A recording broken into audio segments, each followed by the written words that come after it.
we ready and back? Almost, okay. Okay, are we ready in front, Jane? We are. Okay, well, let's get started. Good morning, everyone. Today is Wednesday, October 9th, 2024, and we'd like to welcome everyone to the board meeting. We'll call this meeting to order at 9 a.m. The teleconference number is 971-254-3149, conference ID 866-914-607#. Audio capabilities are listen only and are offered on a best effort for the public. Our meeting is also live streamed, and you can join us online by going to our website. Live stream is also available on tctvonline.com. Click on live broadcasts. Before we get started, I'd like to remind everyone to mute your phones. You can do this by pressing *6. Please unmute your phone when your agenda item is ready to be discussed. For those joining via computer, please unmute your microphone and turn on your camera when your agenda item is called. All others must remain muted with their cameras turned off. Thank you. Public comment. Those intending to provide public comment to the board may attend in person or email submissions to the public comments email on our website. Public comments received by 12 p.m. on Tuesday will be distributed to the board, posted online before the meeting, and become part of the public record. You may also provide public comment virtually by registering ahead of time. To register, please email public comments by 12 p.m. on the Tuesday prior to the board meeting. Public comments can also be mailed to the Board of Commissioners office at 201 Laurel Avenue, Tillamook, Oregon, 97141. For more information on public comment options, please visit the Board of Commissioners webpage. Do we have anyone signed up in the room or online for public comment? No. All right, thank you. Well, then we will get started with the Pledge of Allegiance. Commissioner Olson, will you lead us, please? Yes, I will. Pledge allegiance to the flag of the United States of America and to the republic for which it stands, one nation, under God, indivisible, with liberty and justice for all. Thank you. Okay, I'd like to welcome our guests this morning and invite you to sign the guest list. And we can jump right in with item 5, which is consideration of a State of Oregon Criminal Justice Commission 2023 to 2025 jail-based medications for opioid use disorder grant application. Good morning, and with us we have Bridget Hess, Adventist Health Opioid Use Response Project Coordinator. Good morning, thanks for being here. Good morning, Commissioners.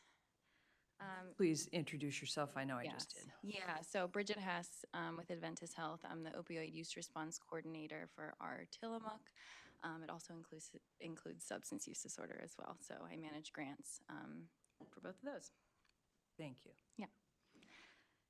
So yeah, this grant will help in a variety of ways with the contract that Adventist Health has out at the jail to support medications for individuals who are starting treatment plans or starting treatment for opioid use disorder at the jail.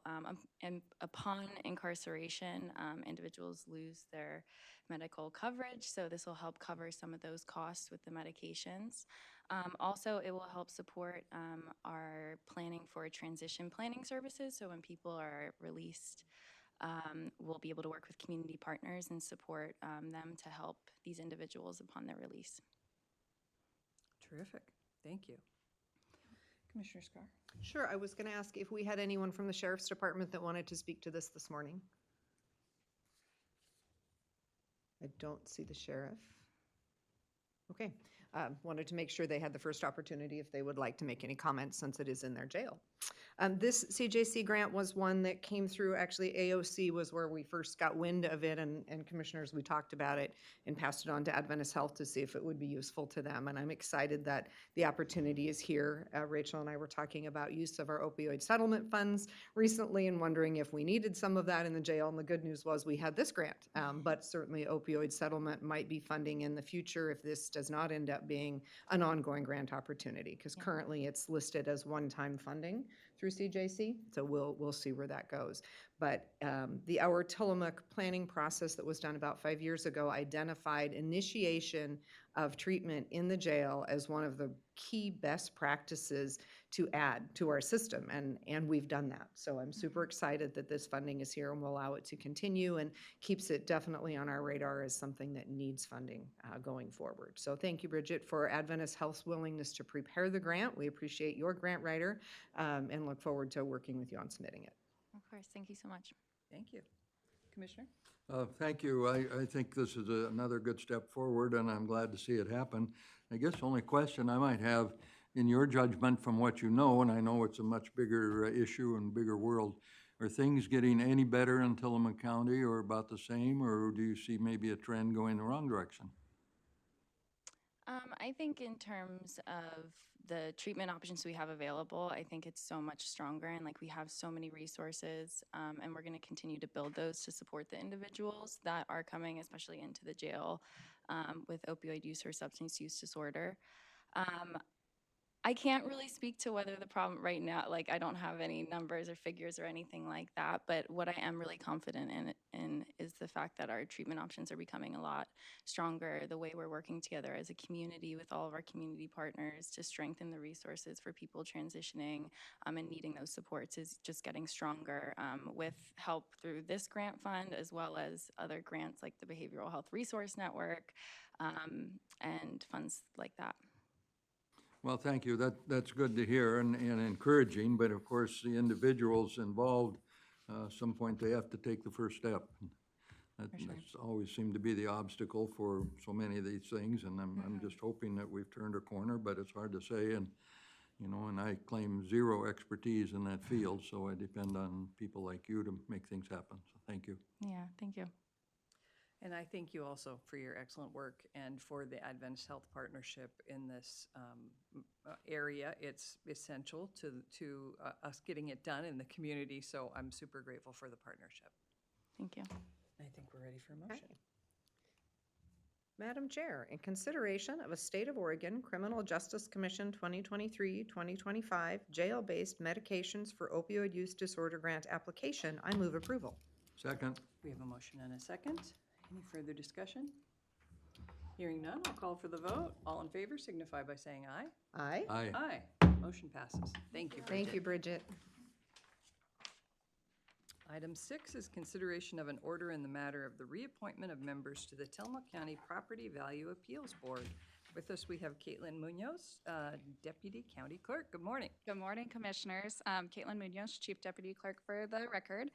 The order before you is a request to reappoint members to the Property Value Appeals Board, which was formerly known as the Board of Property Tax Appeals. We currently have 3 vacancies and 2 willing and qualified individuals in Steph Poppy and Gary Knowlton.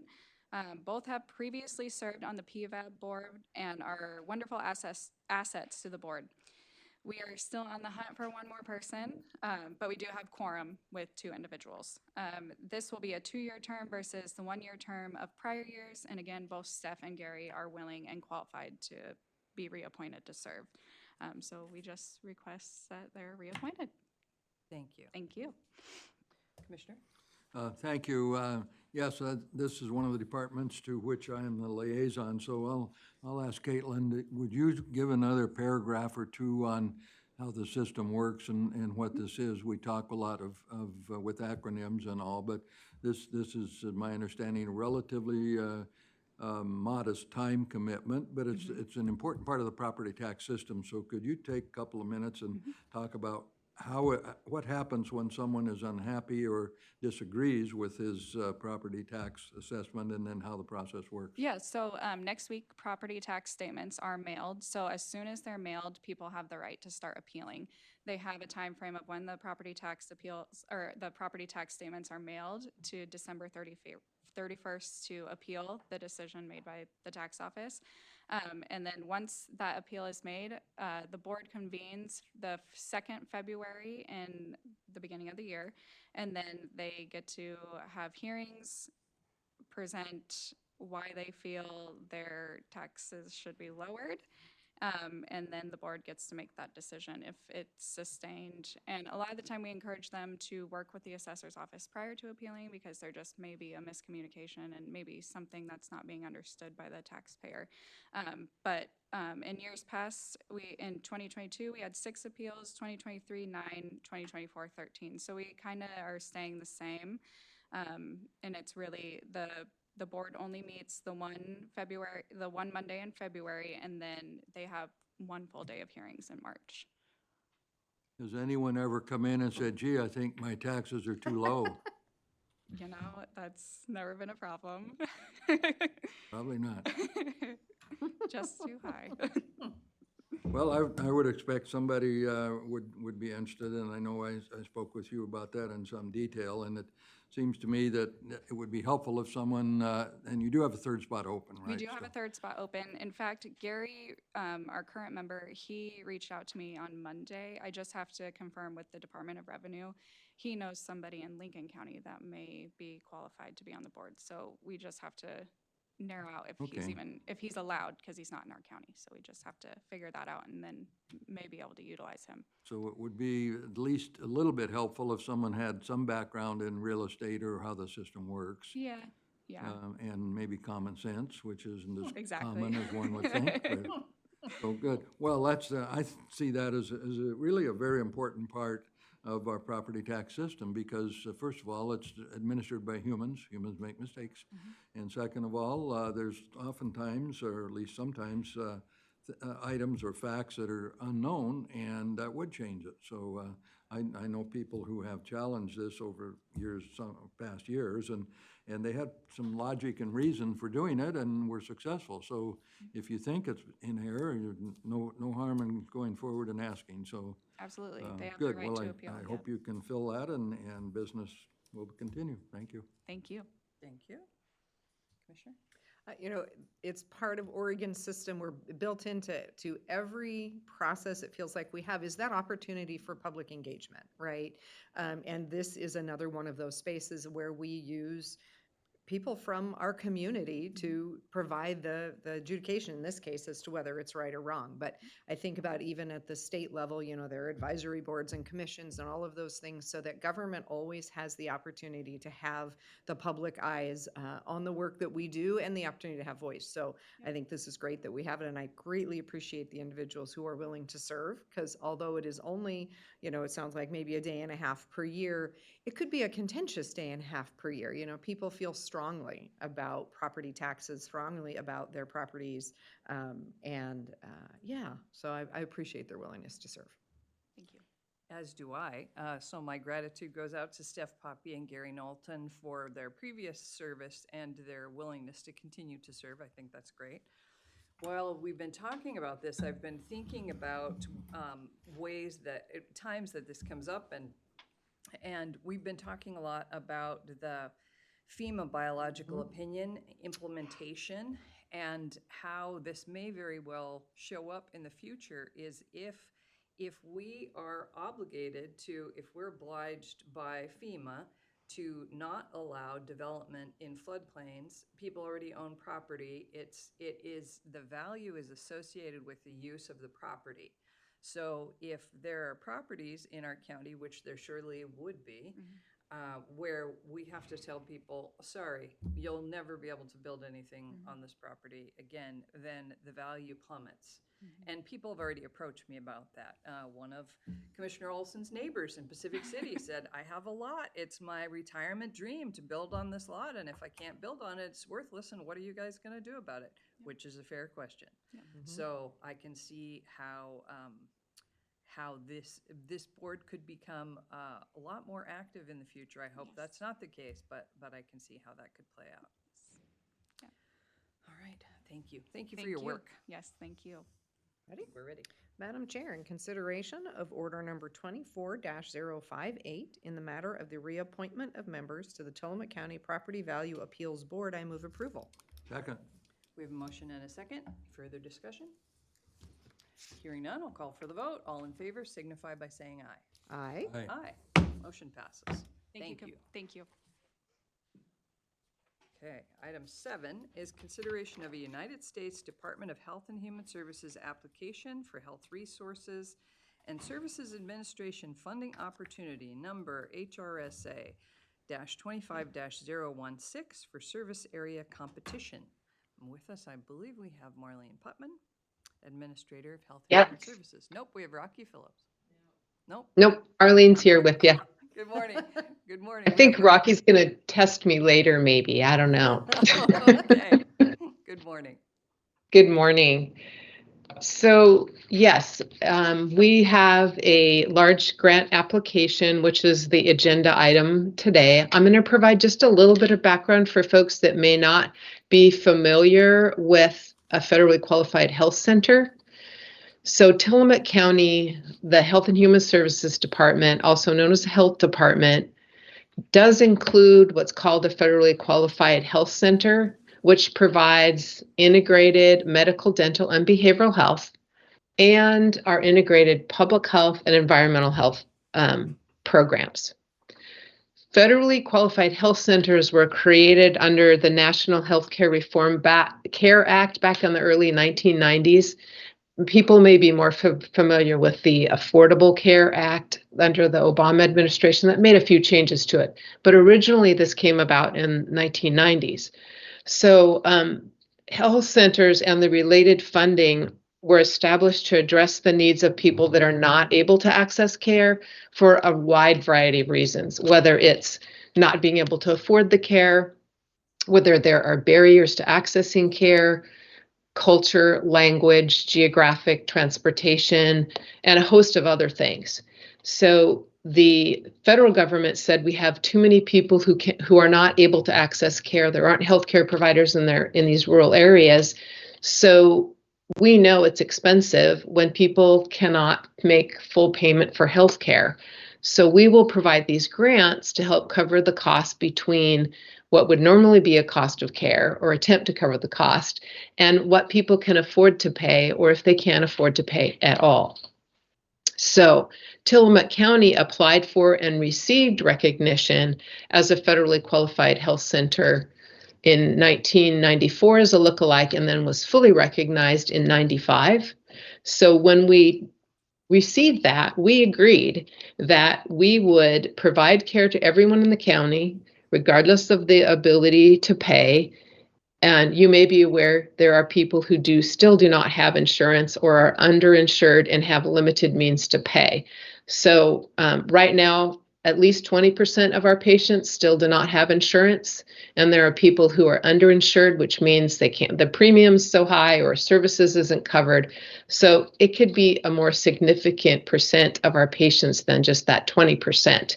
But anyway, federal government says, you tell us what services you're providing within scope of your region or county and who you're going to serve, and tell us your costs, and we will contribute to help you provide care for folks in your community. So for us, the federal government provides a significant amount of funding to ensure that we provide these services and that we are providing quality of care and doing outreach to folks in our own community and those who may travel through. So we have to submit this grant and receive site visits every 1.5 to 2 years, and an application every 2.5 years, where we review all of the services that we provide. So we are requesting approximately $2.5 million, which is a significant portion of our budget for this department of close to $15 million. So you can imagine what that would look like if we didn't receive this support and what that would do to limit services to our community. So this project period for this application, which we expect to be awarded, we're submitting it now. The first round is due October 15, and then the full application November 15. But the period will be effective for this grant May 1, 2025 through April 30, 2028. So we have like this 3-year cycle roughly going. So our health council, who we're required by law to have, who are comprised of consumers, community members, review our scope of services, quality of care, investments, and budget. And they've already approved applying for the grant, But now you have a role as a partner with them in reviewing this grant and reviewing what investments we're making with these grant funds. So that's an overview of the project. The background and a little bit on the application. If there's time, I could read some from the abstract too, so you know what we're submitting. But that gives you an overview of what we're applying for. Thank you. Commissioners? Each year there is, I think, each cycle there's an MOU, I think it is, that comes before the commissioners that discusses the relationship between the Health Council and the Board of Commissioners.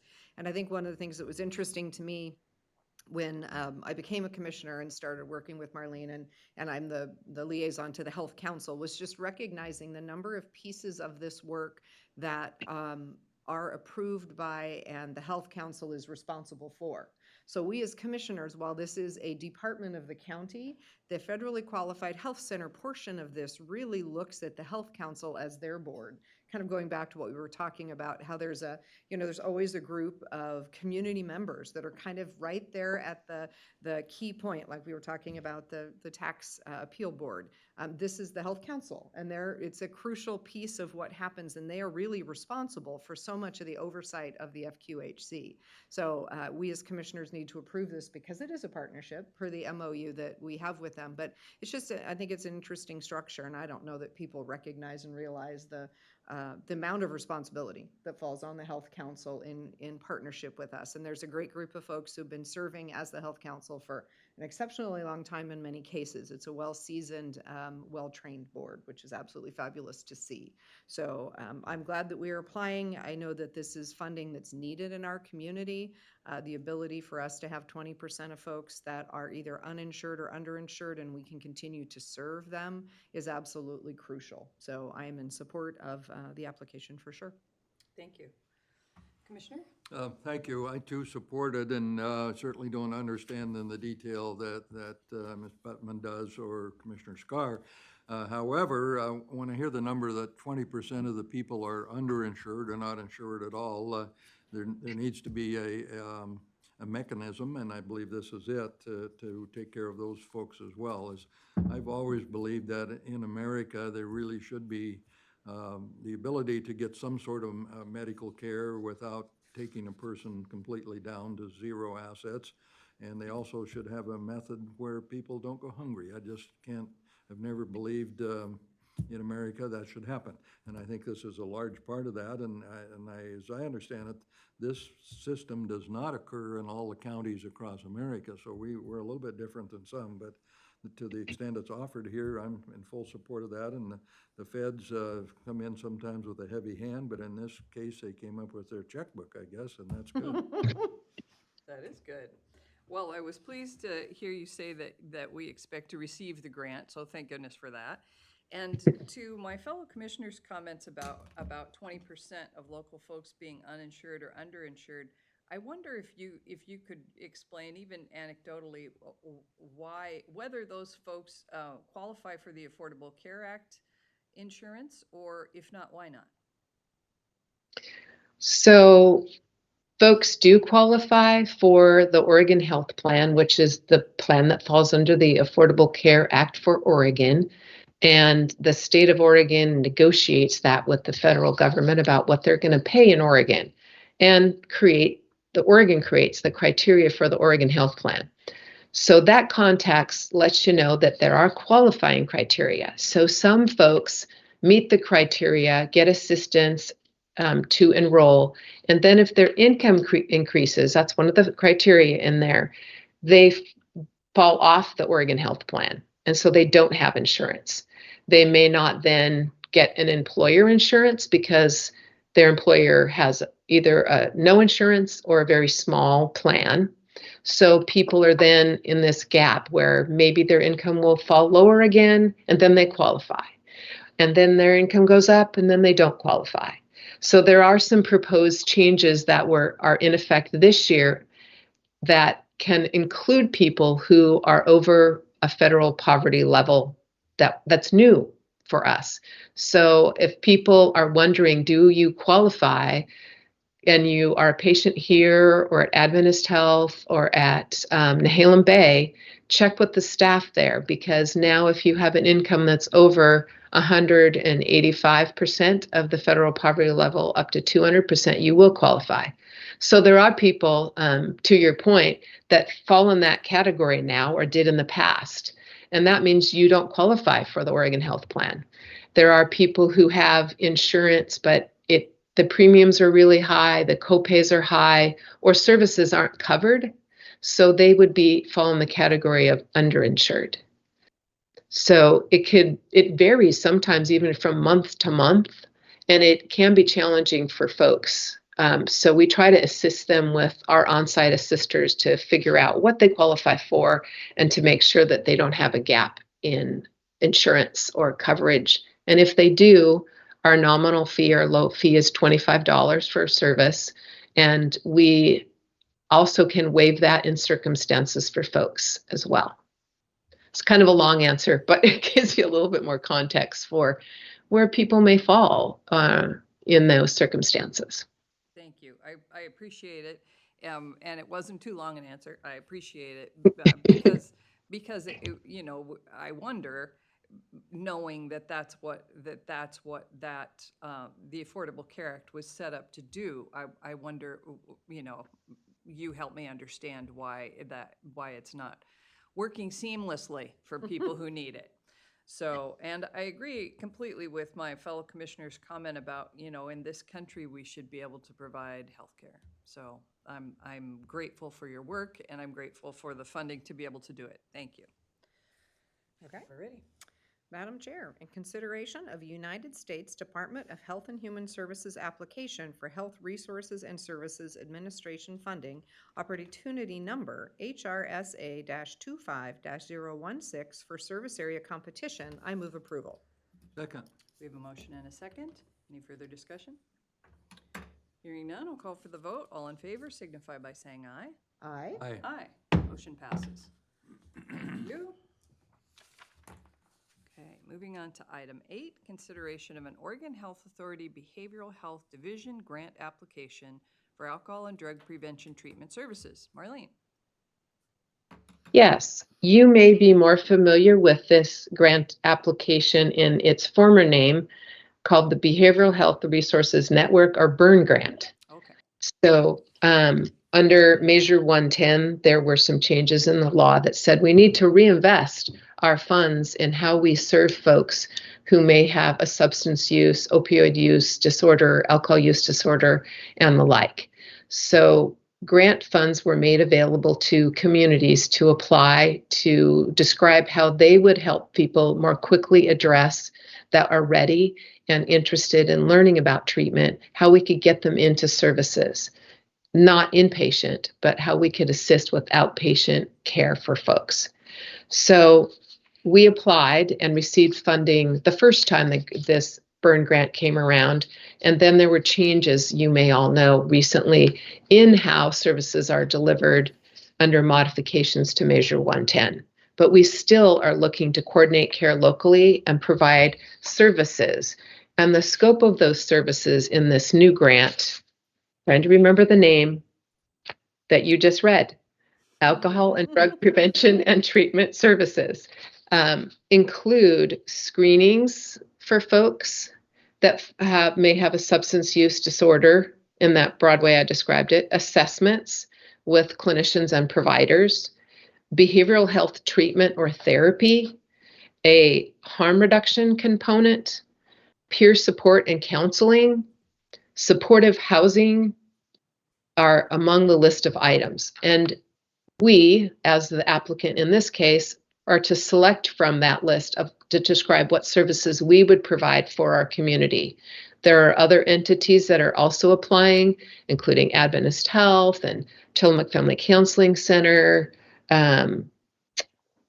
also perhaps Nehalem Bay. I know some folks who also provide supportive housing are applying. So what are we applying for?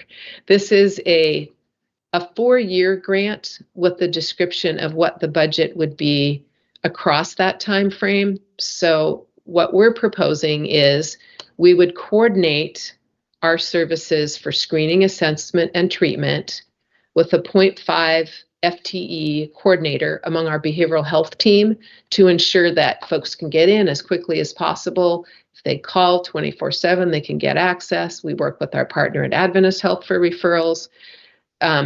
Also, so that we can ensure that screenings happen quickly and that they are receiving care from a physical health or medical provider, as well as behavioral health. And we would supplement that also with our medication-assisted treatment program for those folks that qualify and want to access that service.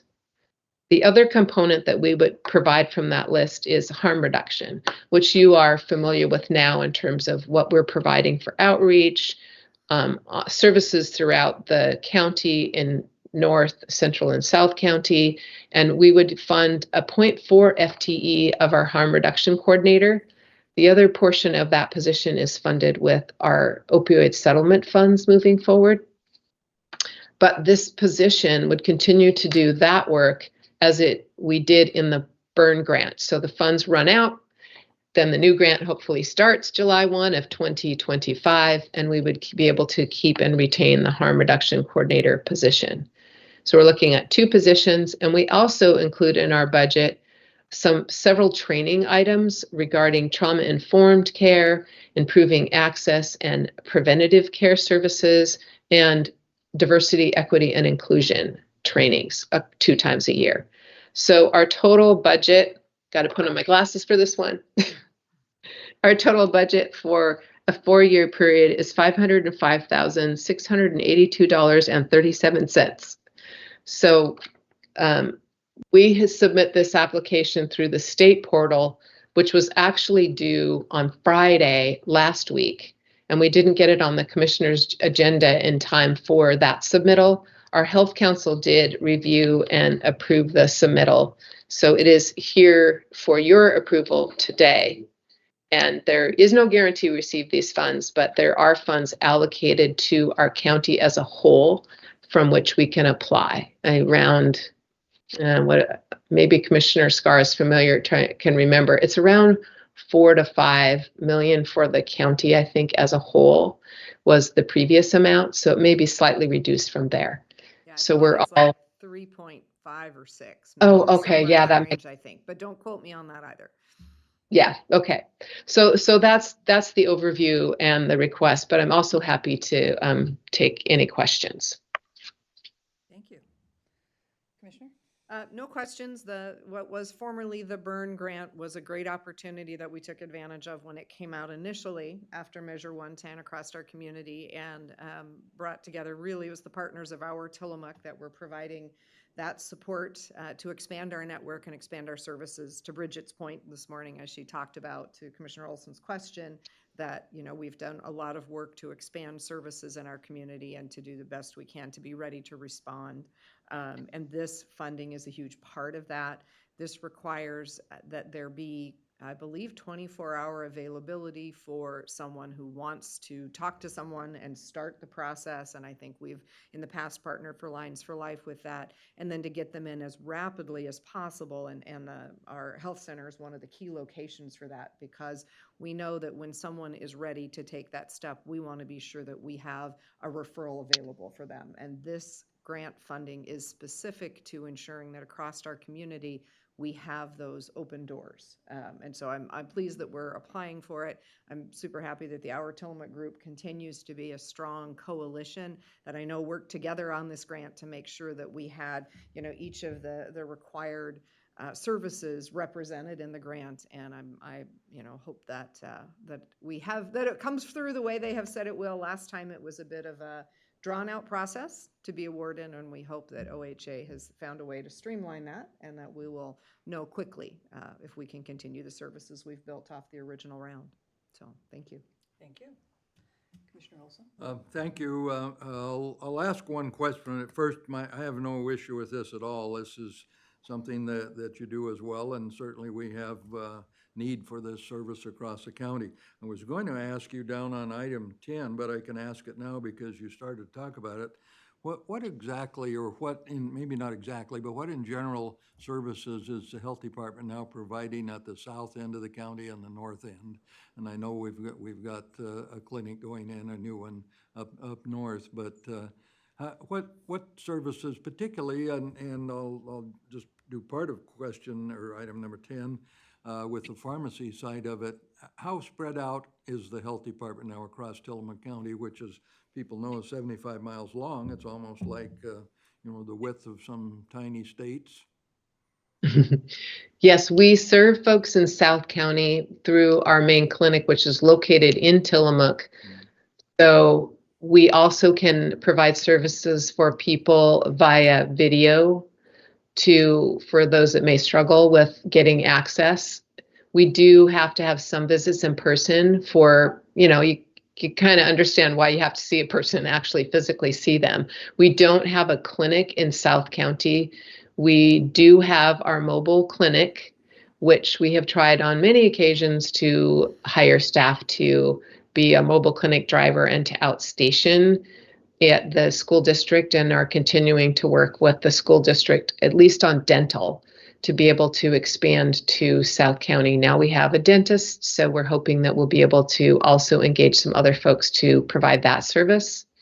We do provide harm reduction sites throughout the county, so in specific areas in South County. I don't know the location just off the top of my head, but to provide wound care, talking about treatment and available services, appropriate care for needles and for the medications, as well as for the substances that people are using, to talk about and make them aware of naloxone and the scary impacts, frightening and deadly impacts of fentanyl.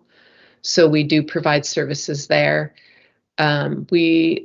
Our medical and dental services and behavioral health, as I indicated, are located in Tillamook, and we can assist people with transportation and other sliding fees for costs. Well, thank you. That's certainly a good answer. But as people get older and have one issue or another, or even transportation issues, and in South County there are roughly 6,000 people, and that's where I live, and so I have maybe a little more interest. And since there are no cities down there, we always look to the county. And I've heard people that.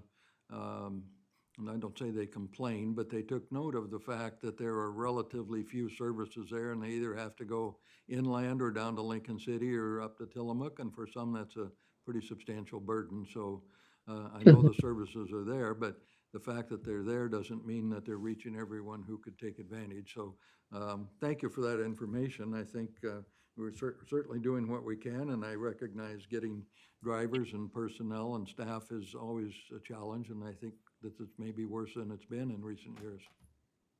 Oh, and I failed to mention too that we do have staff who work in South County and do home visiting services there also, and WIC.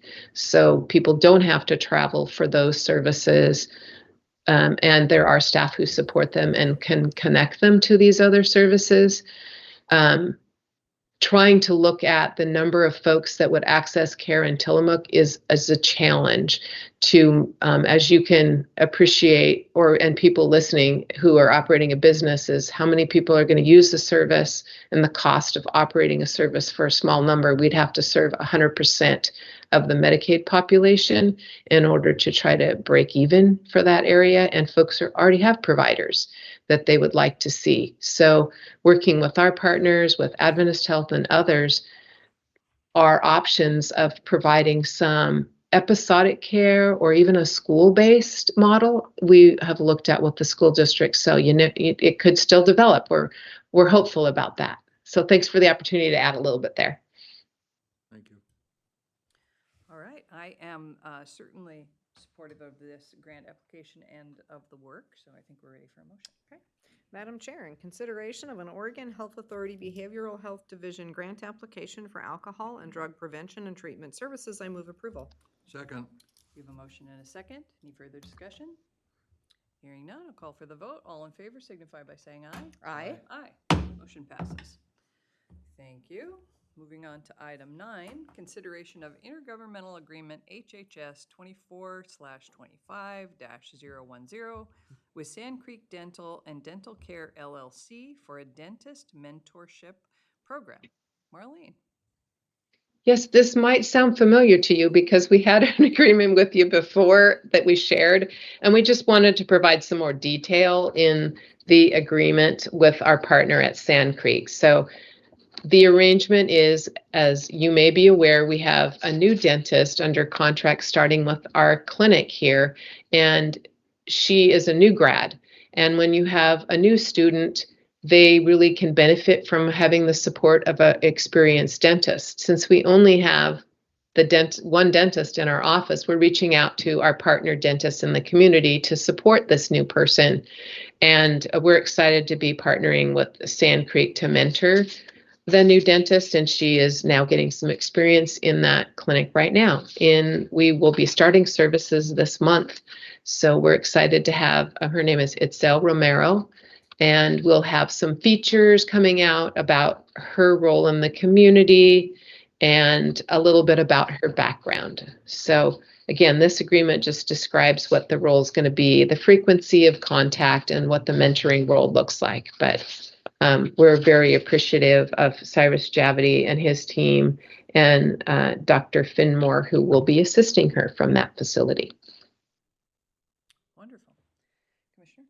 Yeah, this is, I think, a great opportunity. You know, we were just talking about in the last conversation here about the challenge in hiring in Tillamook County in the medical field, and hiring a dentist is another one of those pieces that we've been challenged by. We had our first dentist, who I believe had initially retired elsewhere and then came here and was delighted to work with us for a while. But as that dentist moved on, we have been in partnership with Sand Creek to just make sure we can continue to serve our patients, because recruiting has been difficult.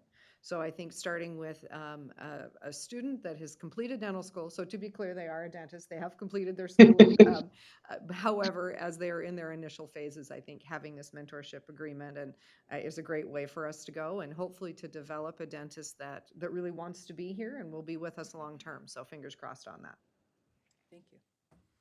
Well, thank you. I too glad to hear that. I think, as was pointed out, when I served on the hospital board for a number of years, it was a never-ending problem of bringing professionals to Tillamook County, professionals in the medical field. And for one reason or another, not the least of which was housing.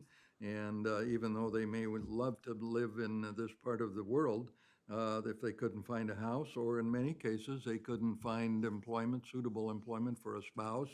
And so there were a number of issues. So to get one, I guess, a live, educated one and hang on to her, that's a good thing. So keep going. Alive and educated is a good thing.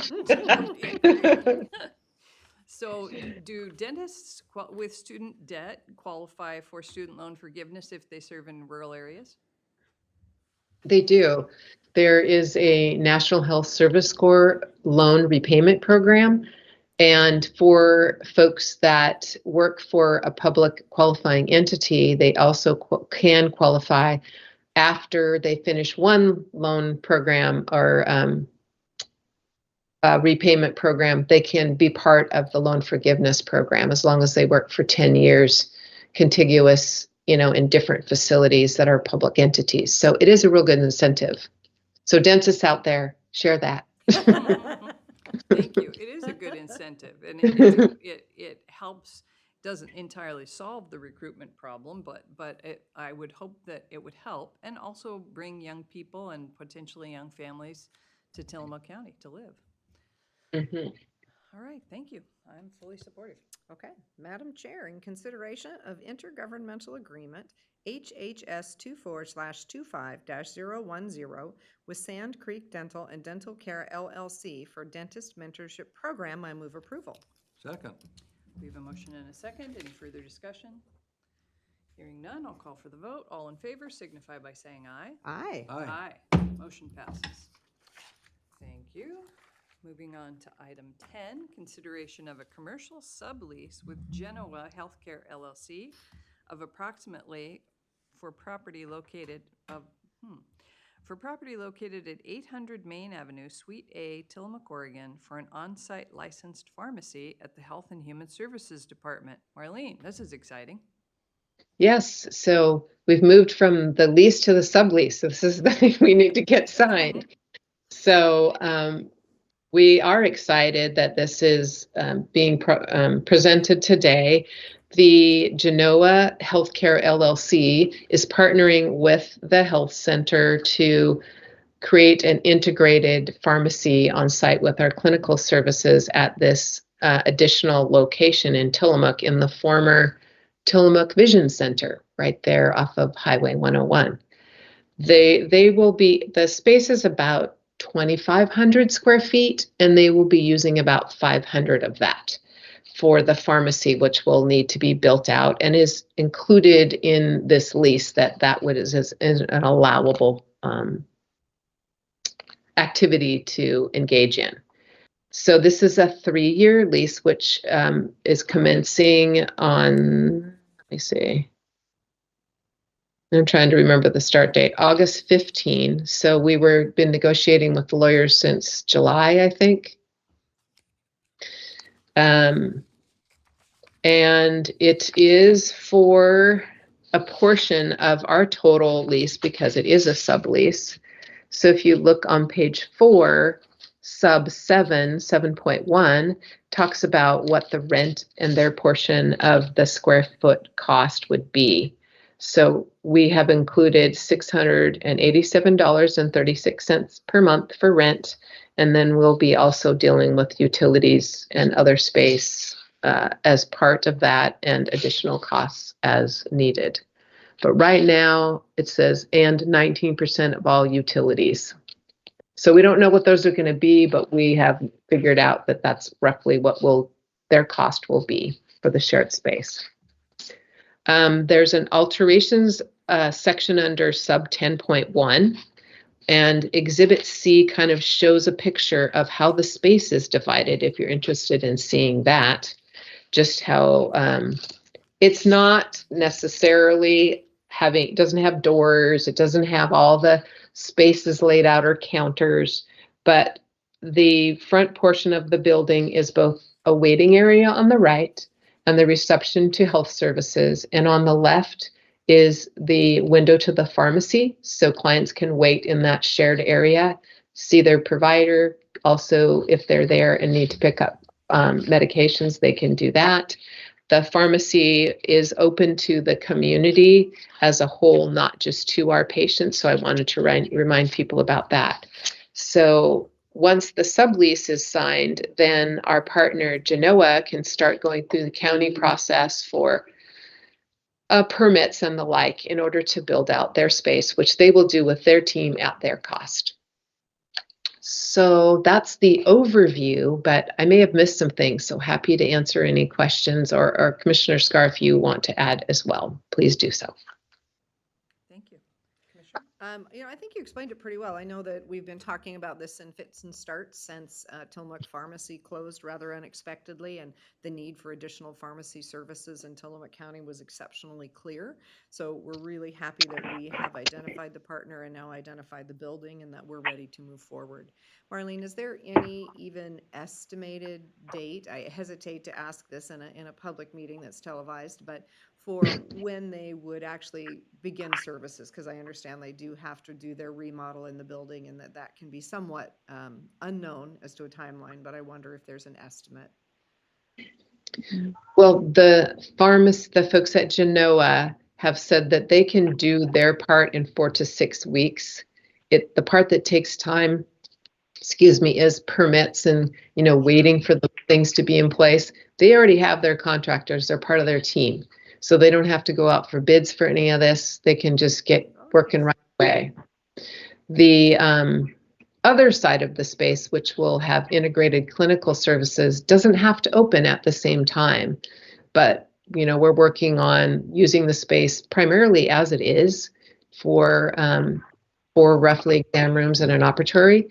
So if all of those things were true for the pharmacy side, they could potentially be open in a few months. But again, we don't know timelines. And so I hesitate to put a timeline out there. I've kind of said I'm pretty confident we would be ready to go by next spring, and it sooner would be great.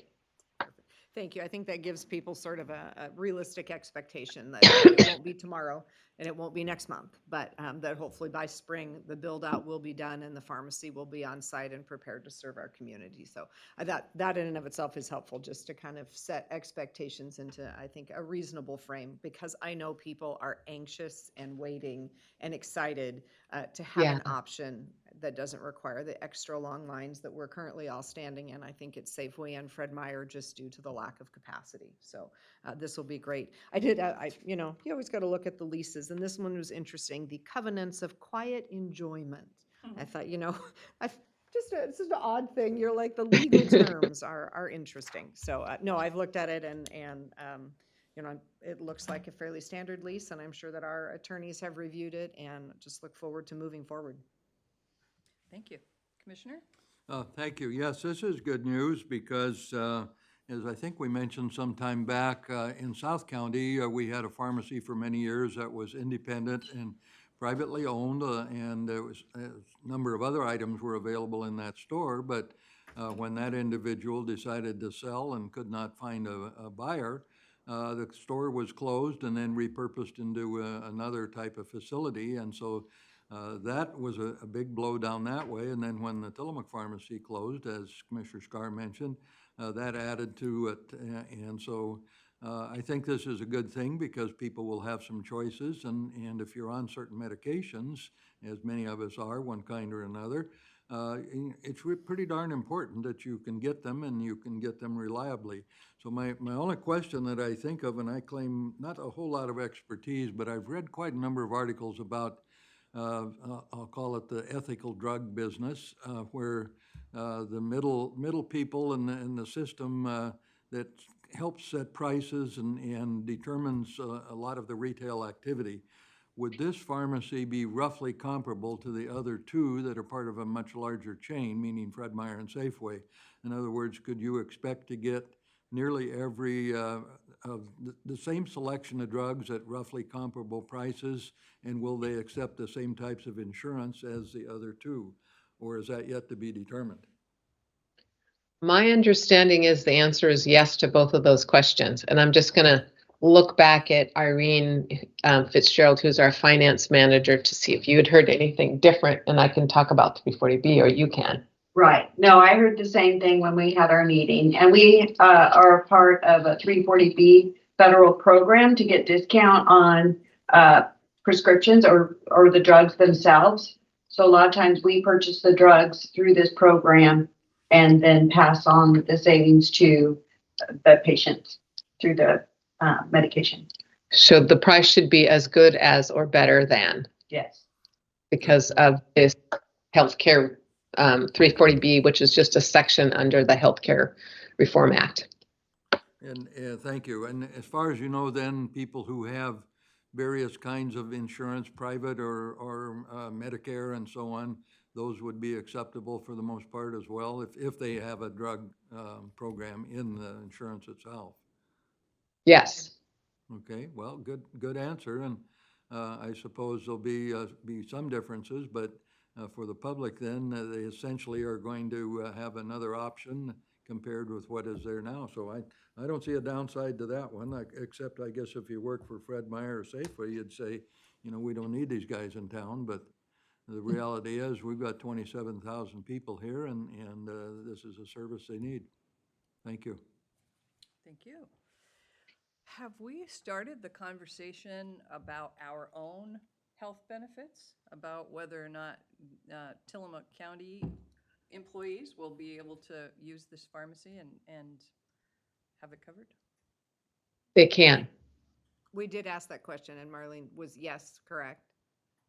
Yes, they can. Yes, we also asked questions about veterans specifically, some of the choice program for veterans, and the answer was yes on that one as well. So Genoa is, I mean, it's a fairly large company, I believe. They, so while here we may appear to be a small pharmacy for us, they are part of a much larger network of pharmacies, which is good for us because they are set up to do all those different insurances and so forth. So yes, we're excited. That is exciting. Yes. Yeah, especially since our CIS insurance doesn't contract with Fred Meyer anymore. And there's the concern that Safeway will be absorbed by Fred Meyer, and then what? So that's very exciting for Tillamook County employees. That was part of my question, knowing that there's some changes, and like I said, I read these different things in different publications, and there seems to be an exceptional amount of turmoil in dispensing ethical drugs across America for some reason, but, if 99% or whatever percent of what most people use, and I know there's thousands of drugs, but they're like a lot of things, probably 75 or 80% are the common ones and the programs, and if they accept it, then that's good. I would hate for somebody to go up and be all set to open an account or otherwise give them their business and say, well, no, we don't accept that plan, especially one that's right here in the county that's fairly common, so, good. Terrific. Okay.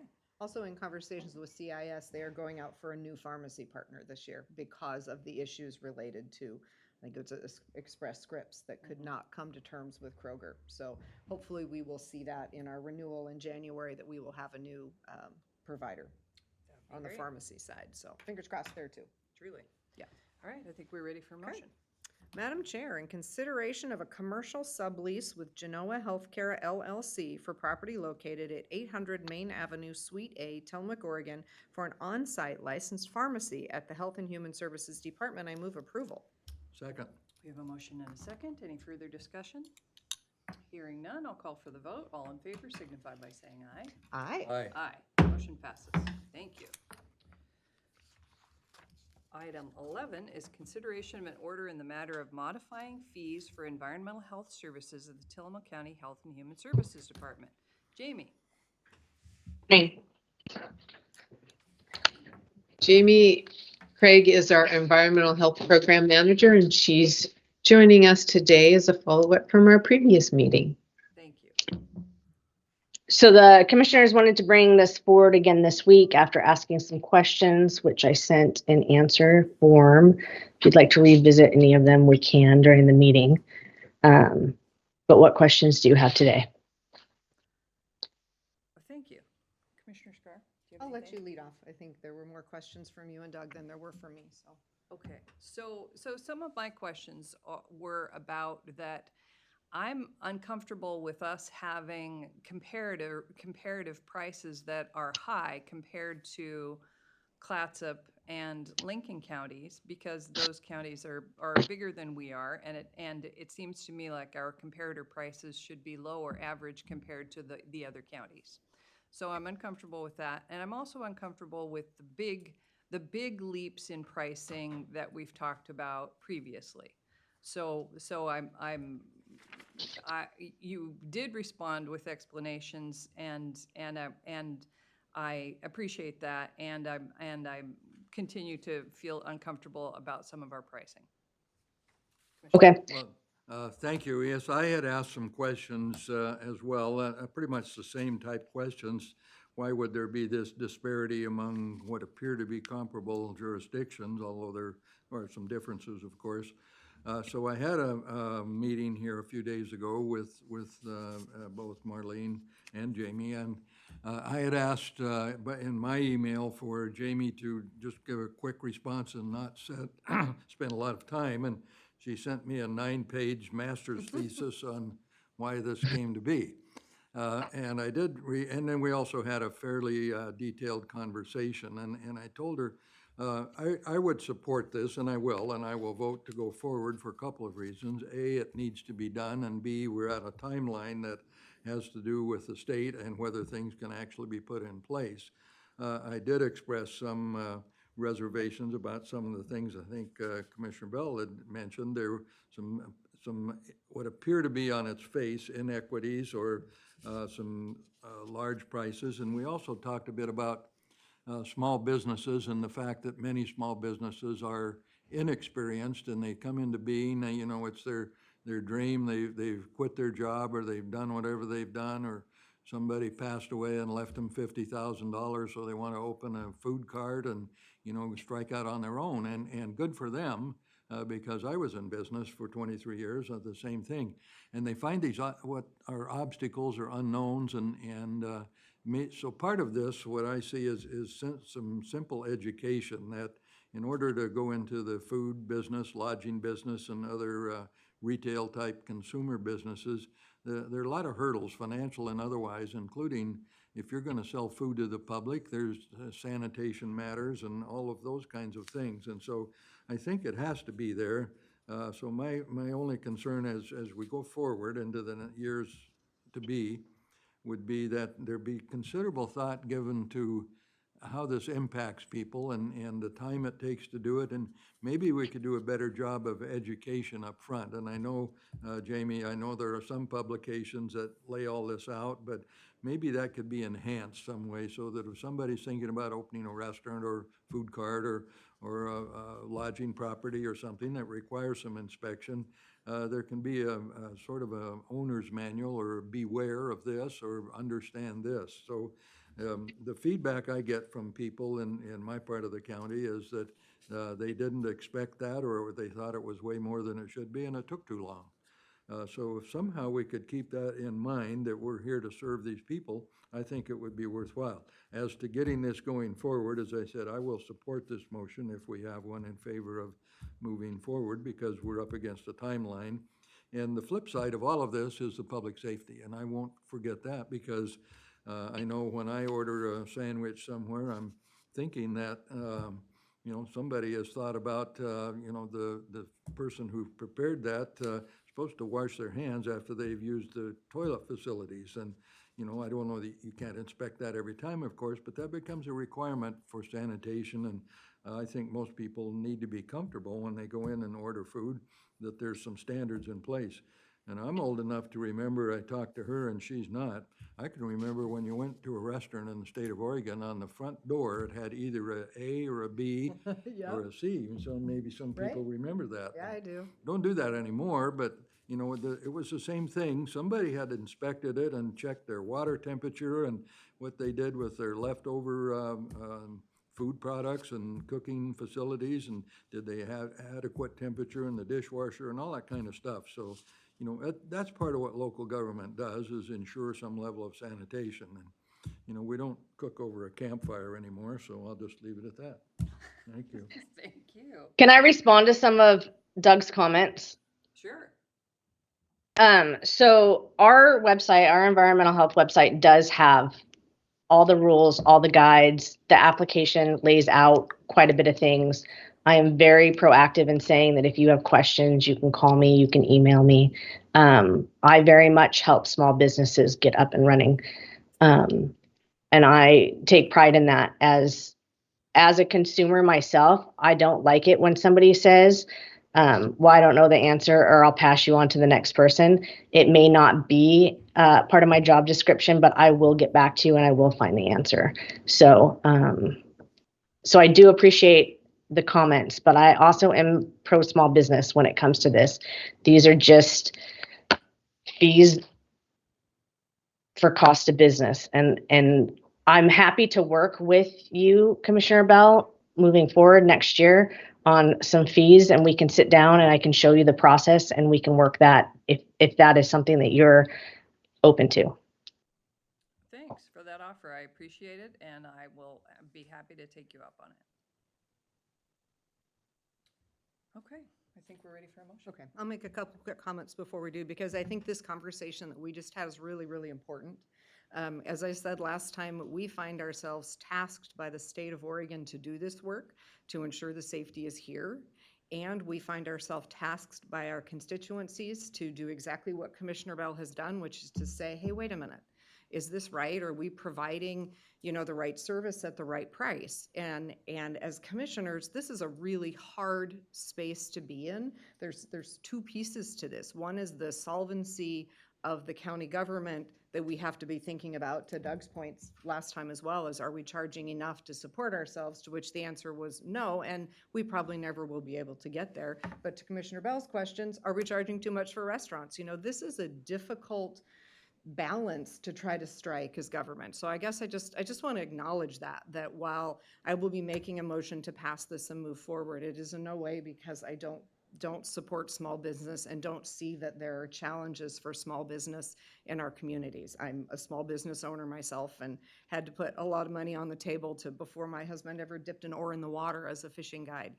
It is hard. It's hard to do this. And I want to acknowledge both of my colleagues for the good conversation that we've had and for giving the opportunity for us to do what we do in good governance, which is transparency and discussion and putting it all out there. And I want to thank Jamie for sticking with us through that conversation and providing the more information. So I just, there are challenges in what we do, and this is one of those. So thank you. Well, thank you, and I appreciate those comments very much, and I'd like to say that we're all supportive of environmental health. We're all supportive of food safety. Yep. Everybody is.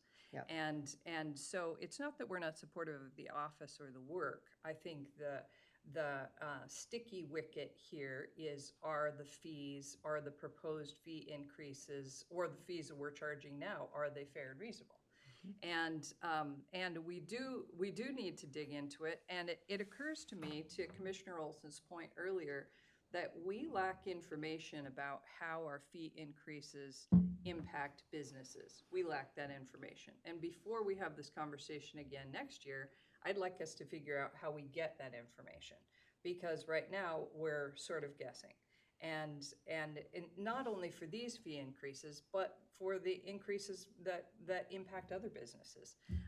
Last night I had the privilege of judging a pitch contest. Those are fun. That was very fun. The Economic Development Council of Tillamook County has a program going right now to spur and incentivize entrepreneurship. And so I had the privilege of judging this pitch contest, and there were 8 small businesses, some of them already existing, some of them wanting to launch, who gave their pitch a la Shark Tank, and then we had to choose the top 3 based on their pitches. And it was really fun. All 8 of them were just outstanding ideas, and some of them had put a lot of work into a business plan, had gone through the SBDC classes, which is really great.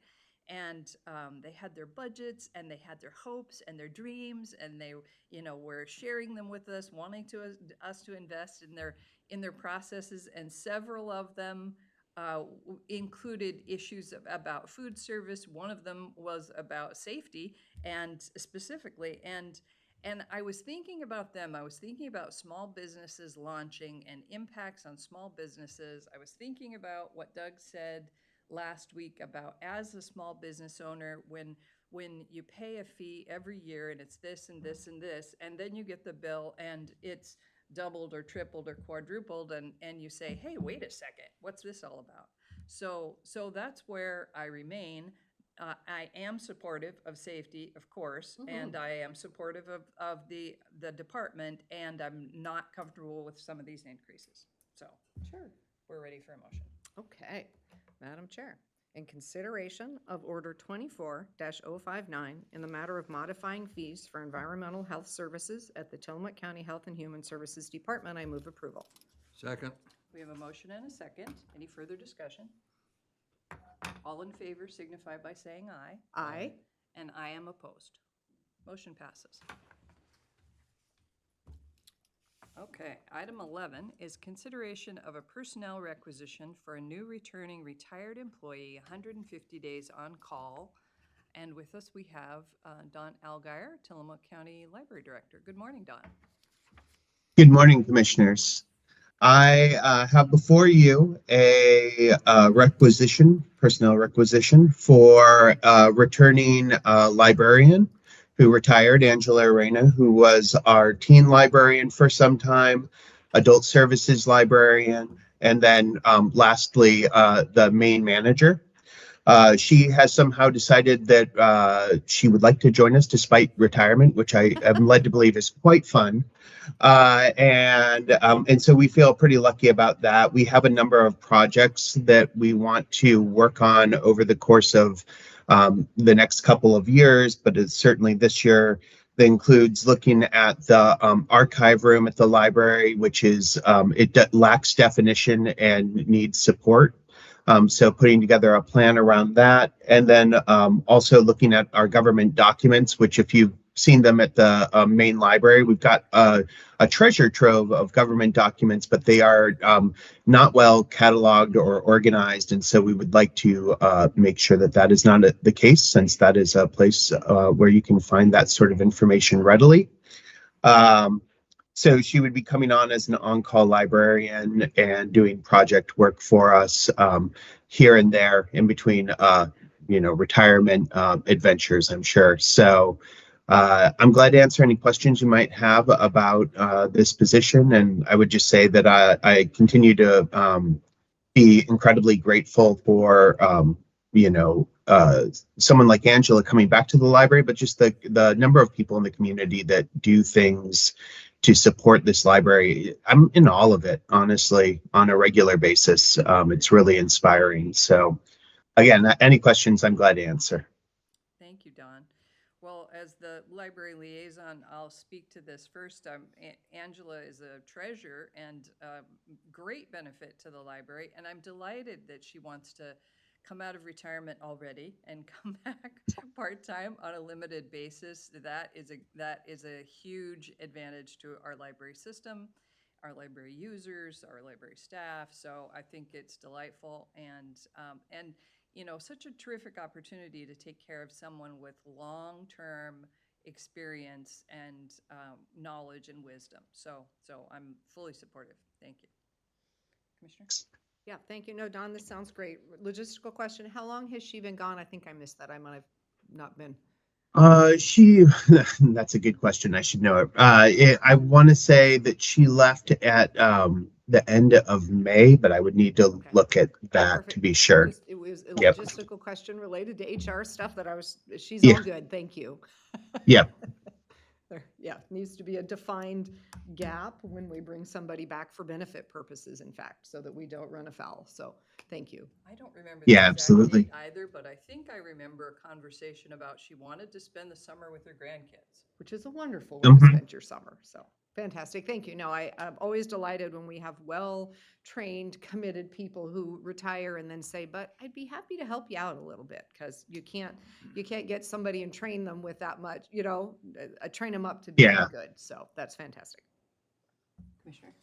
Thank you. I too support the notion of employees who are trained, but and then they leave, and then there's an opportunity to come back. And I think it's good business because we can take advantage of their expertise on the job training. Not necessary; they already hit the ground running, and you bring back people with experience in education and history, and they know what's going on, and it's a whole lot more efficient and effective and from a cost-saving standpoint, beneficial, simply because they already know where the restroom is ready to go. And so I think there's lots of people, and I've always wondered a little bit about the retirement systems, including PERS, that restricts the amount of hours you can work. That's never seemed quite fair to me, because you earned your retirement, you stepped away, you want to come back. Why would there be these restrictions? And I understand the mathematics of it, but it never seems to make sense to me. But there's a lot of assets in our community, and to the extent you can use them and pay them and they bring back the knowledge, I don't see a downside to that at all. Let's do more of it. Terrific. Thank you. I think we're ready for a motion. Okay, Madam Chair, in consideration of a personnel requisition for a new returning retired employee, 150 days on-call librarian, I move approval. Second. We have a motion and a second. Any further discussion? Hearing none, I'll call for the vote. All in favor signify by saying aye. Aye. Aye. Motion passes. Thank you, Don. Thank you. Item 13 is consideration of an order in the matter of the reappointment of a member to the Tillamook County Planning Commission. With us, we have Sarah Absher, Director of Community Development. Good morning. Good morning, Commissioners. Thank you. Yes, before you is a board order for your consideration to reappoint Mark Roberts to the Tillamook County Housing Commission. Mark Roberts has been serving on the Planning Commission since 2017. He's one of our newer members, just to put that into perspective. It's already a long service. He does a great job. He's from North County, which rounds out nicely our broad representation for citizen involvement on the Planning Commission from North to South County. In my visit with him about continuing to serve, he said that the Planning Commission is a very thoughtful and concerned group, and I'm proud to be a part of this group and tell my friends and neighbors of my very positive experience. So just wanted to share that with you because he does a great job and he really values the opportunity to participate in this important work. So with your approval, I would totally support Mark Laphart. Oh my gosh, it's been a Wednesday morning. Mark Roberts. Continuing his service on the Tillamook County Planning Commission. Thank you, Sarah. This is great. As we've already talked about a couple of times in this meeting, it's the volunteers in our community, right? I mean, government is done by us, but it's also done by our volunteers. And the Planning Commission is one that, oh my gosh, you know, when I became a commissioner, I did not expect to be adjudicating land use and have learned quickly what that means for us. And these folks sign up for that intentionally. And it is really complicated. And I know Sarah will talk about, you know, well, it went until 2 a.m., you know, on a particular hearing. So this is not volunteering for the faint of heart. Land use in Oregon is complicated. It is restrictive. It doesn't necessarily let you make decisions that seem common sense, and it can take all night. So thank you so much to Mark for his willingness to serve, along with all of the rest of our Planning Commission members. Thank you. Do I remember correctly that Mark Roberts is a retired planner? No, he was an economist for Bonneville Power, I believe. Okay, thank you. But he brings a lot of, like, his background brings a lot of depth to some of the conversations we have, especially projects related to natural resources. He's amazing. Terrific, thank you. Mhm. Commissioner? Thank you. That is where I remember the name as well, having, when I served on the PUD board, we spent many days with Bonneville Power personnel, and he did have a high position there. I think he may have also had something to do with the River Forecast Center. Bonneville Power is a big federal organization. They employ somewhere around 3,500 people. And they have their own weather forecasting department, their own group of economists, and they work together to forecast the river flows because the snowpack in Canada eventually ends up in Astoria. And the mathematics of that and how much where you release water and where you hold it is a rather complicated system. And he was a large part of that, and his name would come up on these forecasts on how we're going to keep the lights on in Seattle, Boise, and Portland. And so he's got a keen analytical mind, which I have seen over the years. And but why he'd want to be on a planning commission is beyond me. But nonetheless, certainly a good thing, and let's keep him on there if he's willing to serve. So I think this is really a good one. Thank you. Indeed, I agree. I'm glad he's willing to continue, and I echo my fellow commissioners' sentiments of gratitude to this whole commission. And I have been so impressed with our Planning Commission, with their depth of knowledge and experience and commitment. They're really truly experts in their field and provide an amazing service. So I'm grateful. Yeah. Thank you. Okay, Madam Chair, in consideration of order number 24-060 in the matter of the reappointment of a member to the Tillamook County Planning Commission, I move approval. Second. We have a motion and a second. Any further discussion? Hearing none, I'll call for the vote. All in favor signify by saying aye. Aye. Aye. Motion passes. Thank you so much. Item 14 is consideration of a resolution in the matter of establishing participation in Oregon Public Employees Retirement System, PERS, for Tillamook County employees. Sean Blanchard, Tillamook County Treasurer, good morning. Good morning, Commissioners. So as part of our budget roundtables, we are looking at closing our current retirement plan to any new hires that are eligible for retirement after January 1, 2025. We did go through negotiations with both Teamsters and AFSCME to have them approve this.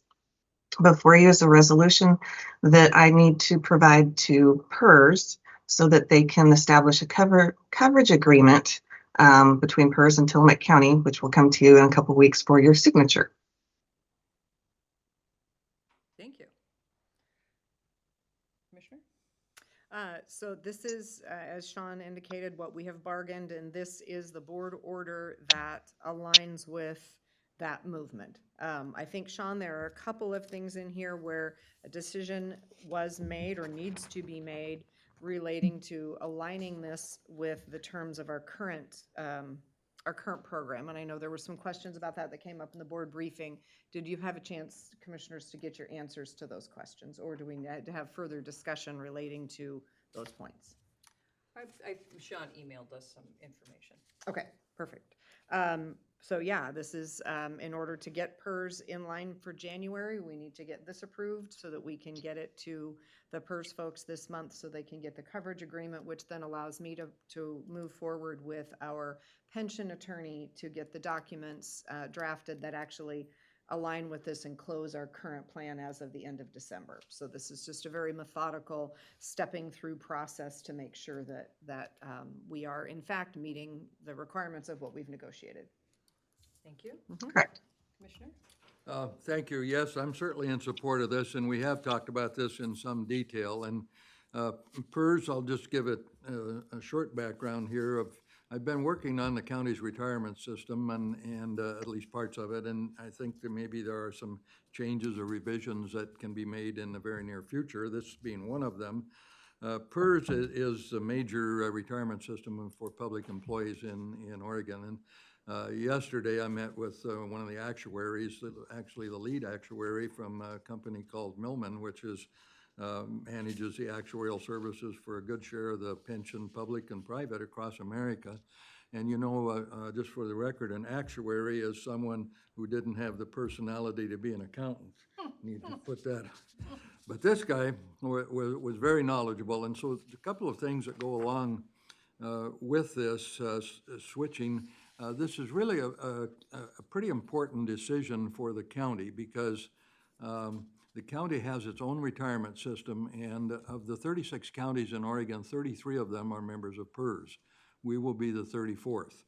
And the reason for that is it's somewhat less expensive over time, number one. And number two, the system is proven, it's backed by the state of Oregon, and it offers in some ways comparable benefits, in other ways not quite, but it nonetheless is a proven system, been around for years. It is solvent, although it carries an unfunded liability in the hundreds of millions of dollars, as do all retirement systems. So I think this is the right thing for Tillamook County to do. Some of the issues that we would face, and I won't go into a lot of detail because we're still working on it, but so far this year, I think we've hired somewhere around 67 people, the last number I saw. If that holds true into the next calendar year, there would be 50 or 60 new people going into PERS, which means they would not be paying into the county's retirement system. So then it becomes an actuarial issue of money coming in and money going out, and what are the rates, and how large is the unfunded liability, and what provisions does the county need to make in the event something changes, or as the actuary individual pointed out yesterday, what if you had 3 or 4 deaths in a relatively small pool, and ours is fewer than 300 people as compared with PERS, it is about 300,000 people. So those are some of the mathematical questions, and the three of us sitting behind this table are the fiduciaries for the retirement system for about 300 people. And I take that as not a small challenge. That's actually a legal and a moral obligation to keep the system sound. So this is a pretty major change. but we've got the right people on it. We've got Millman, which is the gold standard, in my opinion, of actuaries in America. In fact, the individual I met with yesterday is also the chief actuary for the state of Texas and the chief actuary for the state of Florida. And in fact, he was down there at the last hurricane and had to leave in a hurry because they canceled everything. And so I think we're dealing with the right people, and the system will change and evolve. And also, as it stands now, the people who are in this, meaning current employees, there's really no change. So this applies to new employees that what we're considering today. So it's kind of a big deal, and it's behind the scenes, and it's something the general public doesn't know or maybe doesn't even care about, but certainly the employees here do. And it's also a large part of bringing in new people, because one of the questions you ask is, what are your benefits? What's the retirement plan? If there's a big career change, how do I take care of myself and my family? And so this is not just a routine piece of paper. This is a philosophical change, in my opinion, and I think it maybe should have been done years ago because of the financial impact. On the other hand, it's here today for us to consider. So I think this is step one of some other changes that will be made over the next years. Thank you. Thank you. Well, I'm supportive of this also, and we have been talking about it for a long time. It seems like years. Maybe that's true. I think that odds are, I didn't do the research on this, and I should have, maybe Rachel will know, that our retirement system was established when the county was far better funded with federal timber dollars. So there was a time when Tillamook County had far more revenue, relatively speaking, than we do now. And so I think that we have systems like our current retirement system that we just can't afford anymore. If we can afford them right this minute, it won't be true into the future. So that's really what this is, for us to figure out how to be better stewards of county resources. And of course, we care about people's retirement. And for PERS is the standard. So folks coming in after January 1st will understand that they're moving into PERS, and folks who are here currently will stay on their current retirement system, because for some people that's a matter of retention. They're here because of our retirement system. They've stayed because of our retirement system, and we don't want to lose valued employees. So I think it's the right decision to make, and it's timely. So I'm supportive. Then, Madam Chair, in consideration of Resolution R-24-015 in the matter of establishing participation in an Oregon Public Employees Retirement System, PERS, for Tillamook County employees, I move approval. Second. We have a motion and a second. Any further discussion? Hearing none, I'll call for the vote. All in favor signify by saying aye. Aye. Aye. Aye. Motion passes. Thank you, Sean. Thank you, Commissioners. Okay, item 15 is consideration of an order in the matter of creating a central services department and chief administrative officer position and appointing the chief administrative officer. So I'm going to carry this item, or at least start off it. And this is a big move for Tillamook County, and it's very exciting. So I'll offer a little explanation, a little background. We have been in a strategic planning process, and we've been in a budget workshop process for some time now. And some of the things that have risen to the top in terms of what we want to work on are areas of central services, the services that the county provides internally to other county departments, customer services, finance, and governance. And so in working through that plan with our consultant, Mike Gleason, who's with us today, good morning, thank you for being here. What we learned is that our model, the model that we have currently operate under and have operated under for a long time, had central services departments in silos. So they were independent departments. And that what a lot of other small government does is has an umbrella department for central services that so that there is a leader for all of those departments who is making sure that they're functioning efficiently and smoothly and that the other departments are getting the services they need, and that it's cost effective, and we're hitting our marks. And so we have made the decision to move forward to establish a central services department as a result of our strategic plan. And in so doing, someone needs to lead it. And we have Rachel Haggerty, Chief of Staff, here, who is eminently qualified. So we're lucky to have her in many, many ways, but we're particularly lucky to have her in this situation because we have somebody in place who can do this work and do it brilliantly. And we don't have to take the risk of going out and trying to recruit somebody to do this work.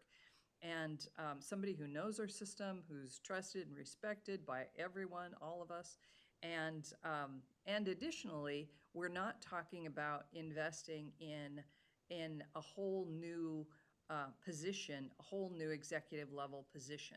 So Rachel's figuring out, one of the first things she'll do is she'll come up with a plan. She'll present us with a plan for how to move forward that includes what to do with her current responsibilities, some of which she'll retain and some of which will need to be redistributed. But where she has a path forward in her head, we've seen it on paper. It's a, you know, we've seen her ideas and they're good, they're solid. So I feel great about this. I think it's the right thing to do for the right reasons. It's going to create great efficiencies and improve our operations moving forward. So, commissioners, would you like to weigh in, or how would you like to proceed? Should we ask Mike to talk? Yeah, I would say if Mike has any words of wisdom for us that maybe we would want to respond to, and then we can go from there, if that's okay. Please. Thank you, Commissioner. Could you please introduce yourself? for the Oh, I'm record? sorry. Thank you. Mike Gleason, Senior Fellow with Graduate School of Public Administration and under contract with the county to help with their strategic implementation of their strategic plan. I had an opportunity over the working on the strategic plan, and currently probably, I was looking it over yesterday, I got about 35 pages of notes with regards to interviews, and been getting very helpful comments about, you know, what should happen, what might happen. One of the comments that I've heard of late, and it's, I think, very appropriate, is that, wait a minute, when you were working on the strategic plan, Mike, you were recommending that we consider this.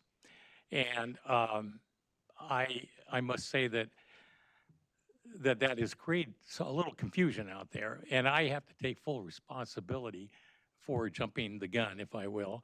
It is not complete yet, so people need to realize they still have influence on this decision. But as I looked over all of these notes and the issues related to your budget and implementation, it didn't appear to me that you could succeed if you missed this budget year in terms of establishing your financial plans and operations, which required you to move probably with more haste than everybody's comfortable with. So I apologize for that, but I don't think you could get where you need to be if we don't move with this pace. And I'll try to do a better job of communicating with the various people. I think I kind of dropped the ball on that one. Thank you. I didn't feel like you dropped the ball on it at all. My perception, Mike's reacting to some feedback we got yesterday in the leadership council meeting with some folks saying, hey, wait a second, we were talking about thinking about it. We weren't talking about doing it. And that's true. And my impression is that typically the speed of government is so slow that it's just shocking to people that we leapt into action. And we leapt into action based on Mike's recommendations. And what we learned in the process is that we need this and we need it now. We don't need it. We needed it a year ago. We don't need it, a year from now. So, and there's no advantage in waiting. So I didn't think that was your fault at all. I think it was just surprising to people that we're actually just moving right into the action phase. Commissioners? Thank you. Yes, I'll offer a few comments on this, and I think we'll talk about it more at our budget roundtable as well today. But for people who haven't been following this closely, and I think most of our staff has, but perhaps people watching, nearly, and I said this yesterday in a leadership meeting, but I'll summarize it again. Virtually every organization, regardless of what they do, they could be a widget factory, they could be an architectural firm. When you get to a certain size, you have certain functions of just being an organization, either in business or serving the public or both. And you have things that are unrelated to maybe your main goal, which, let's say you're a widget factory, and so you make widgets and you sell them around the world. Well, somebody has to mow the lawn. If you have a factory, somebody has to arrange for insurance, somebody has to look after the roof, somebody has to be hiring people and training them, someone has to deal with insurance matters and legal matters. All those things happen in any organization. In Tillamook County, those are being done as well because we're a fairly large organization, $150 million budget, 300 employees, but they're pretty diversified and they're spread around and there's not a central point of control. And by bringing it under one umbrella, I think there are substantial efficiencies to be gained, not necessarily next week, but over some period of time. I have been aware of a lot of our department directors, excuse me, spend way more time than they probably should dealing with central service functions because they're in debating or arguing or discussing with the HR people about another hire, or they're talking about, well, we're going to do this, are we adequately insured, or what about our travel, and blah, blah, blah. It goes on and on and on, and it's not a very efficient way. I've worked for two large organizations in my career, both government and also private corporations. But the two government ones in particular, one was a neighboring county, Washington County, which is the second largest in Oregon, and the other was the third or fourth largest school district in the state of Washington. They had the same thing. In one place it was called Central Services, the other was called Support Services. It was exactly the same thing. And that's what we're proposing here, is to bring this under an umbrella, and it may evolve into even more than what we're proposing now, and have a single point of contact. And I think the advantage for the people in this organization is the three of us spend more time than we should putting out fires or dealing with individual matters that are operational, and less time than we should, in my opinion only, in dealing with long-range planning and policy matters. That's sort of what we're elected to do, is to run the county, but not empty the wastebaskets. And somewhere there's a middle ground. And so by consolidating this, I think there are efficiencies because we're the outlier. Tillamook County, I could almost guarantee you, is the outlier on these kinds of services. And so we're doing what other people have been doing for years, is bringing this under a single point of responsibility where we'll deal with the bigger decisions, the policy matters, the financial matters, but someone else is going to empty the trash can. And to me, it's basic logic, and I can tell you also, being an undergraduate business person, that's something you learn in Business 101 is don't do stuff that other people can do, and have people doing the right stuff that they were hired to do in the first place. And that may seem like an oversimplification, but I think this rebalances the efforts of Tillamook County to put before this board what is most important, which is money and people and long range and political matters that go on in the federal government and the state government, not worrying about why your printer is out of order and what are you going to do about it. Somebody else can solve that. So that's my take on this, and I think it's a long time coming. I think it's absolutely necessary, and I think that our colleague Rachel is absolutely the right person. And as you pointed out, Commissioner, we don't have to go on the market. We simply need to go down a couple of doors, and we have it right here in the courthouse. Thank you. Yeah, thank you both. I think you've laid it out pretty well. I want to talk to us a little bit about what it's not, because this was also part of our conversation. There's been some question of, are you getting a county administrator? Is that what this is? Are we going to look like Clatsop County, where the commissioners are not involved at all? in that daily work. And I want to clarify that we're really looking at a model that's not the county administrator model at this point. And Rachel's going to go forth and do the research and bring back to us a model, what the details are that go under the model. But what we've been talking about is a model that is central services administration, but that commissioners stay connected to and liaison to our operating departments, that we continue to be that sort of interface with the public, with them really working through that space. So a great example is I'm the liaison to the Health and Human Services Department. We talked earlier this morning about the Health Council. I attend the Health Council. That is one of those places where the public and the service meet one another. And that's where, as a commissioner, is a great place for me to be. Not, as Doug would say, emptying the waste baskets in the health department, right? So I'm excited that as a commissioner, I'm not going to lose the touch that I have with the departments. I'm not going to lose the touch that I have with the public. In fact, I can expand that because I am not on that inside worrying about if the hiring is going right, because that will be a central services department issue that Rachel can worry about. So I think that we really are moving toward greater efficiency for the county. And I really like, Doug's comments, whether as simple as he may think they are, it's the right person doing the right job at the right time, right? And I think that we have people all across the county working exceptionally hard, and I don't think commissioners are any different, but I think that in some ways we're all pedaling as fast as we can and not getting there because we're not, it's not necessarily the right person, right time, right job in some of our work. And so I think this central services model is really going to help with that. So yeah, I'm definitely in support, and I do see that we're moving rapidly. And I'm prone to say that, government is like pushing a square wheel uphill and it's made of stone. I mean, that's what I always tell people I learned in my first term. So this is very fast in many ways because it was in all of our conversations. So it's not something we hadn't been considering, but for us to say not only are we considering it, we're doing it, I understand. That does feel rapid, but it also feels good. So I feel like that we went over the top with that stone wheel, and it's actually rolling down the other side finally. So I'm excited to move forward, and I am in agreement that we're very fortunate to have Rachel. Yes, there's going to be some parsing out of what she's already doing. There are some projects she's been working on that are coming to their natural conclusion that will reduce her workload. So yeah, it's going to require some work to make this happen.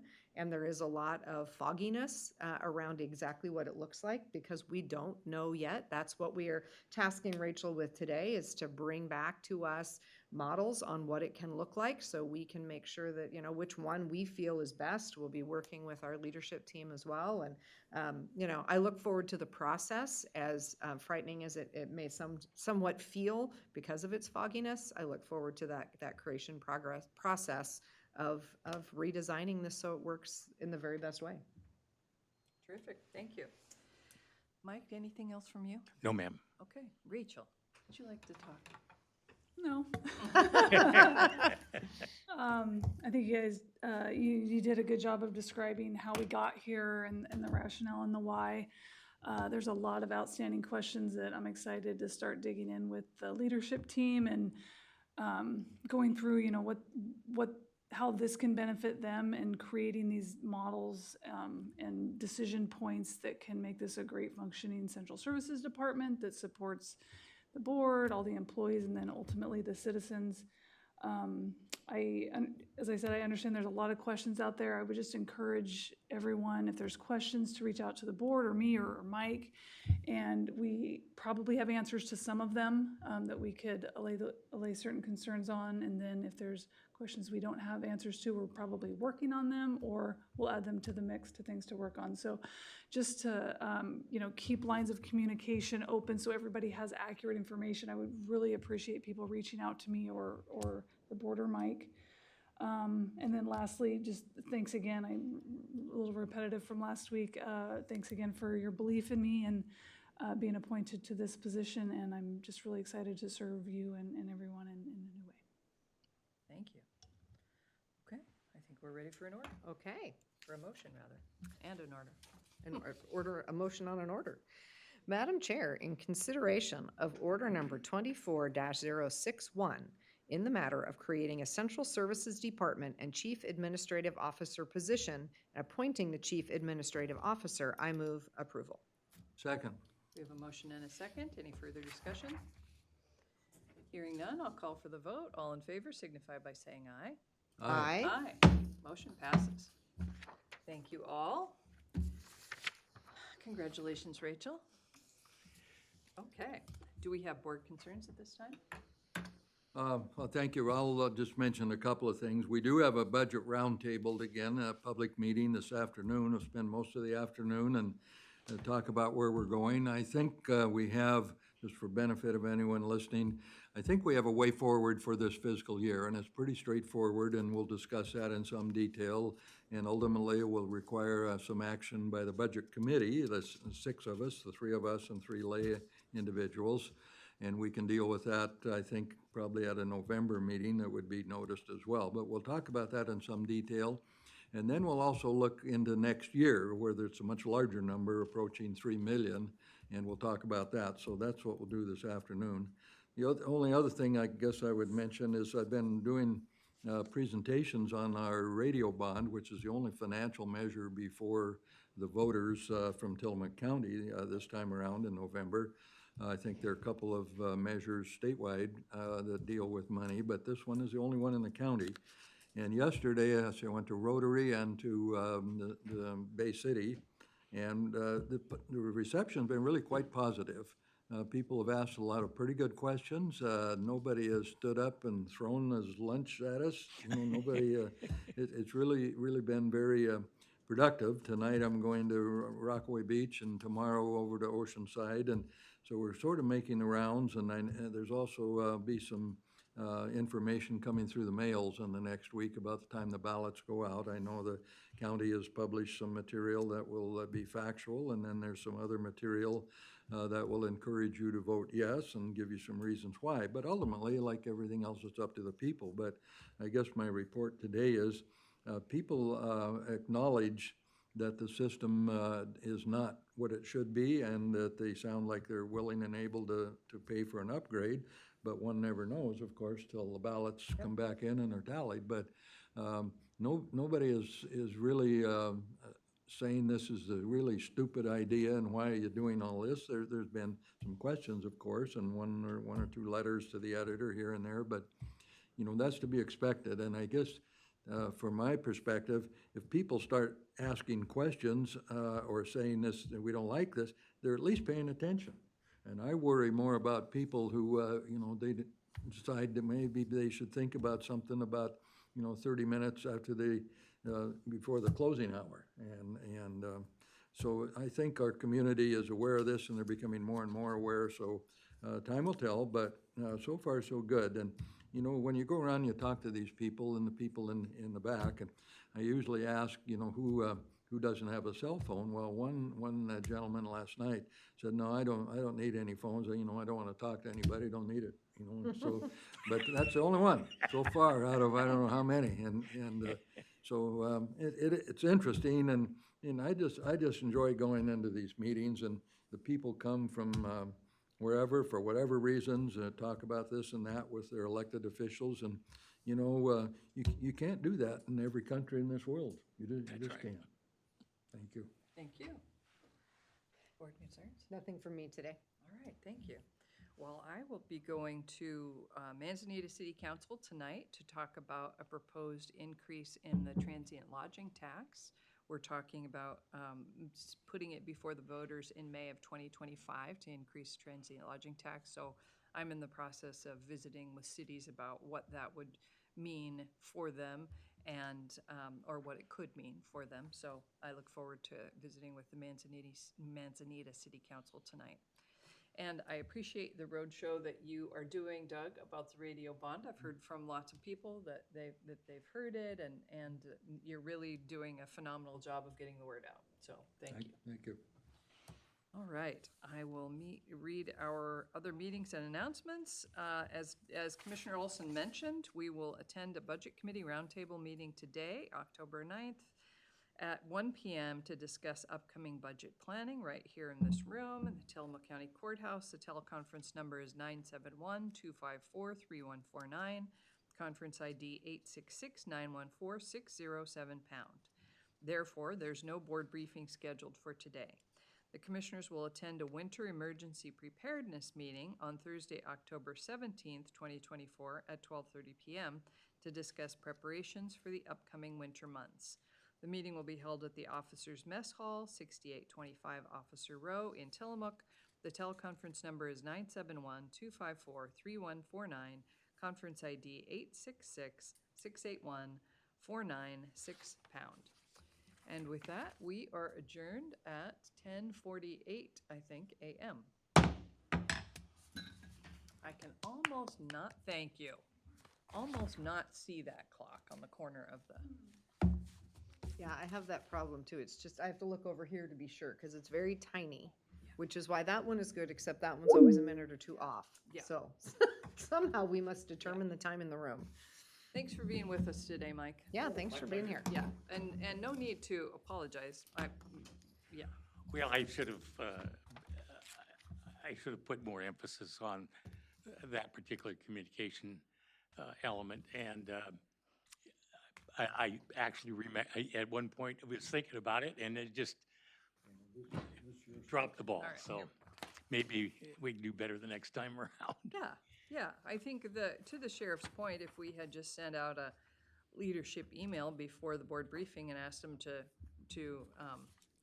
join us, that might have alleviated it. So I just didn't think of it. So I'll try harder to think of these things, because there will be a lot of questions, especially for people who, for legal, IS, et cetera, for people